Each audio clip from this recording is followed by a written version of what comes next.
জয়গুরু সবাইকে। কম বেশি অনেকেই জানো যে আমি আসানসোলে গেছিলাম, আর আসানসোল থেকে আমি দেওঘরে গেছিলাম।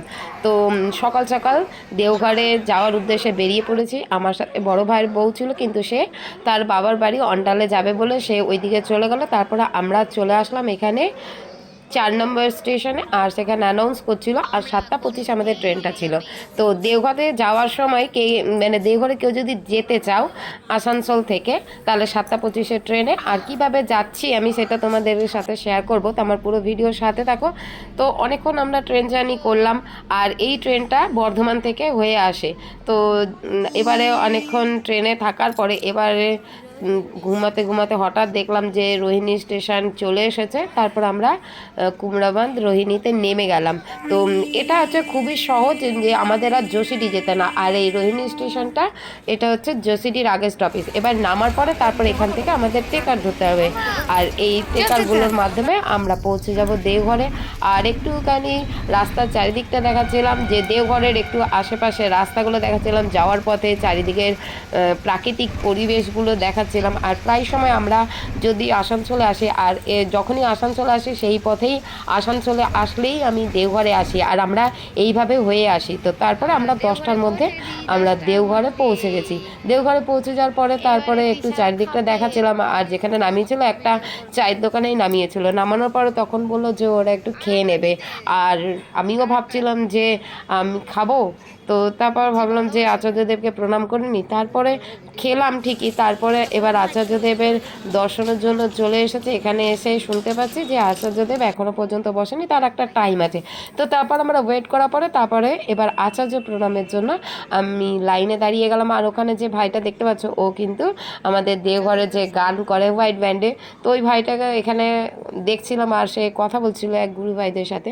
তো তারপরে একটু দেওঘরের চারিদিকটা দেখাচ্ছিলাম। আর আচার্যদেব কিছু সবারই সাথে প্রতিদিনই প্রতিনিয়ত যে কথা বলে, তো সেই বলছিল। তো তার মাধ্যমে তৃষা একটুখানি ভিডিও করে নিয়েছিল। আমি গেছিলাম করিমগঞ্জে, এই কালীদাদের মন্দিরের পিছন দিক দিয়ে বেরোলাম, বললাম যে এই জমিটা কার। তখন বলছি যে এটা আমরা এই জমিটা নিয়ে নেবো, যা দাম আচার্যদেবের ওখানে অনেকক্ষণ বসা পড়ে, তারপর চলে আসলাম বর্দা প্রণাম করতে। আর এই বর্দা প্রণাম করতে এসে আমার অনেক ছোটোবেলার স্মৃতি মনে পড়ে। তো ছোটোবেলায় যখন এবার প্রার্থনা হতো সকাল বিকাল, তারপরে যে হরে কৃষ্ণ হতো, সেই হরে কৃষ্ণর সাথে সাথে আমরা চলে আসতাম প্রতিনিয়ত, প্রায় সময় যখনই দেওঘরে আসতাম। তো তার জন্য আমার খুব মনে পড়ে এই ছোটোবেলার স্মৃতিগুলো। তো তারপরে বর্দা প্রণামের পরে তারপরে বৌরানী মাদেরও প্রণাম করতে গেছিলাম। ওখানে শুনলাম যে আজকে লক্ষ্মী পুজো আছে, তাই জন্য তারা ওই লক্ষ্মী পুজোর ওখানে মানে বড়মা পুজোর ওখানে চলে গেছে। তো তারপরে আমরা রূপসার সাথে অনেকক্ষণ কথা বলছিলাম। আমরা কথা বলতে বলতে এবার ঠাকুর প্রণামের জন্যই আসছিলাম। তো তারপরে ওরাও বলছিল যে দেওঘরে আসলে সবার সাথে কোনো না কোনো চেনা পরিচিতদের সাথে ঠিক দেখা হয়েই যায়। তো তারপরে একটু চারিদিকটা দেওঘরের চারিদিকটা দেখাচ্ছিলাম, আর দেখাতে দেখাতেই একদম ঠাকুরের আশ্রমের দিকে যাচ্ছি। তারপরে এদিক ওদিক এরা তো শুধু আমার মেয়ে দুটো গেছে, ওরা শুধুমাত্র প্রায় সময় কিছুক্ষণ অন্তর অন্তরে ওরা ফটো তোলার চেষ্টাতে থাকছে সবসময়। তো তারপরে এবারে জামতলা হয়ে যখন যাচ্ছি, তো সেখানে গিয়ে তারপরে ওখানে সিকিউরিটি দাদারা বললেন যে এখন প্রণাম হবে না, যেহেতু এখন বন্ধ রয়েছে, 3টের পরে হবে। তো তারপরে তাড়াতাড়ি করে খেতে যেতে বলছিল। তো তারপরে আমরা তাড়াতাড়ি করে খেতে যাচ্ছিলাম আনন্দবাজারের দিকে। আর তারপরে তৃষা রূপসাকে ওদেরকে বলছিলাম, দেখ এই বাঁ দিকটাতে আমাদের বড়মার পুজোটা হয়। কারণ আমরা অনেক সময় ছোটোবেলায় যখন আসতাম, প্রায় সময় আমরা মানে দশমীর আগে আগে আসতাম, আর দশমীর পরে যে বড়মার বা লক্ষ্মী পুজো হয় সেটা আমরা দেখে প্রায় সময় যেতাম ছোটোবেলায়। তো তাই জন্য আমি জানি যে কোথায় পুজোটা হয়। তো তারপরে আবার যেখানে বর্দা বসতেন প্রার্থনার সময়, তো সেটা একটুখানি দেখাচ্ছিলাম। আর যেহেতু এখন ঢুকতে দেবে না, বলেছিল যে 3টের পরে এখানে ঠাকুর প্রণাম করা যাবে। তো তারপরে এখানে এসে একটু চারিদিকটা দেখাচ্ছি, আর দেখাতে দেখাতে এখন আমরা যাব আনন্দবাজারের দিকে। শুধু তোদের শুধু ভিডিওতে উঠবে, তোরা শুধু ফোন দেখছিস আর ফোন দেখছিস, ফোন দেখে এখন আগেই বললাম যে দেওঘরে আসলে কোনো না কোনো গুরু ভাইদের সাথে দেখা হয়ে যায়, আর ঠিক এখানে এসে এক কাকুর সাথে দেখা হয়ে গেলো। তারপর রূপসা কথা বলছিল আর উনি উনার বাড়ির লোকের জন্য ওয়েট করছিল, আমাদেরকে বললো তোমরা চলে যাও আনন্দবাজারে। তো তারপরে আমরা আনন্দবাজারে চলে আসলাম। আর আনন্দবাজারের ভিউটা, যে আনন্দবাজারের যে বিল্ডিংটা সেটা দূর থেকে দেখাচ্ছিলাম, আর একটু মাঠের চারিদিকটা দেখাচ্ছিলাম। এটা শুধুমাত্র যখনই আসানসোলে আসি তখনই মানে আমার এই দেওঘরে আসা হয়, আর খুব কমই আমি কাঁচরাপাড়া থেকে যাই, যেহেতু সংসারে আবদ্ধ ছেলে মেয়ে রয়েছে বা তাদের সব কিছু পড়াশোনা সব কিছু দেখে শুনে তারপরে দেওঘরে আসা হয়। তো তার জন্যই যখনই আসানসোলে আসি তখনই আমি দেওঘরে চলে আসি। তারপরে এই যে ঘোড়াটাকে সবাই আদর করছিল, ঘোড়াটাকে দেখালাম। তারপরে এবার এখন আমরা আনন্দবাজারের দিকে যাব, আর প্রচুর রোদ ছিল সেদিন। তো তারপরে অনেকটাই রোদ হতো। তারপর এখন আমরা আনন্দবাজারের দিকে উঠছি।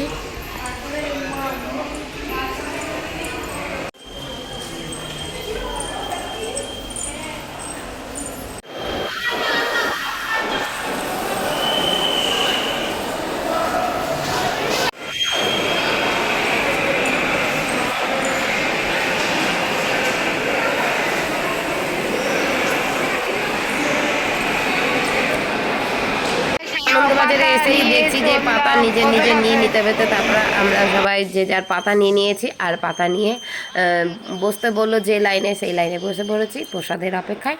তো তারপরে আস্তে আস্তে প্রসাদ আসছে। আর দেখো আজকে প্রসাদে কি কি ছিল। এই থালা দাও, থালা দাও, হয়ে গেছে।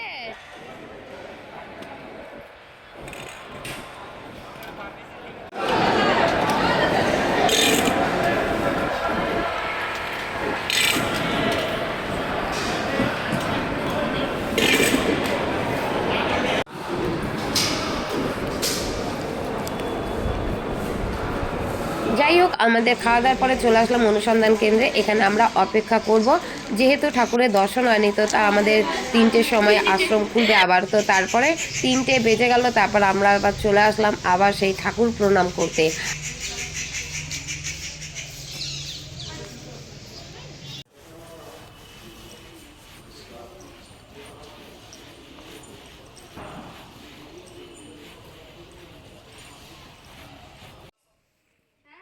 তো বড়বা প্রণাম করতেই এবারে আমার বাবা ফোন করছে যে আমরা কিভাবে আসব। তো রূপসা কথা বলছিল। তো আমরা যখনই বেসিক্যালি আমরা আসানসোলে যাই, তো অনেক সময় তাড়াতাড়ির জন্য যদি বেশিক্ষণ না থাকতে তাহলে 2টোর সময় বেরিয়ে যেতে পারি, তাহলে আমরা সেই যেভাবে এসেছিলাম ওইভাবে যেতে পারবো। কিন্তু তারপরে আমরা ভাবলাম যে এসেছি যখন একটুখানি থাকি, তারপরে যে পরে যে ট্রেন আছে সেই ট্রেনে যাব। তারপরে অনেকক্ষণ টোটোওয়ালা বা অটোওয়ালার সাথে কথা বলার পরে তারপরে বুঝলাম যে আমাদের এখনই বেরিয়ে যেতে হবে। তারপরে আমরা দেওঘরের চারিদিকটা দেখতে দেখতে বা দেখাতে দেখাতে চলে আসলাম, আর একটু টাটা বাই বাই করে দিয়ে আসলাম। জানি না আবার কবে দেওঘরে আসার ভাগ্য হবে। তো তারপরে এই দেখো এবার তপোবন হয়ে আমরা যে আসি, আর এই তপোবনেও অনেক স্মৃতি আছে, কারণ একটা সময় তপোবনে আমরা খেতে আসতাম কত রোদ বৃষ্টির মধ্যে। তো তারপরে আমরা সৎসঙ্গ হল স্টেশনে একটা যে ট্রেন আসলো, এই ট্রেনটা বৈদ্যনাথ ধামে যাবে, আর বৈদ্যনাথ ধাম থেকে আবার চলে যাবে সেই যোশীডিতে। তো তারপর আমরা যোশীডিতে চলে এসেছে, আর এখানে এসে এবার আমাদের আর একটা ট্রেন চেঞ্জ করতে হবে, আর এটা ছিল 5টা 40-এ। তো এই দেখো যোশীডিতে চলে এসেছে, আর এইভাবে আমরা ট্রেন ধরে আসানসোলে পৌঁছে গেছি।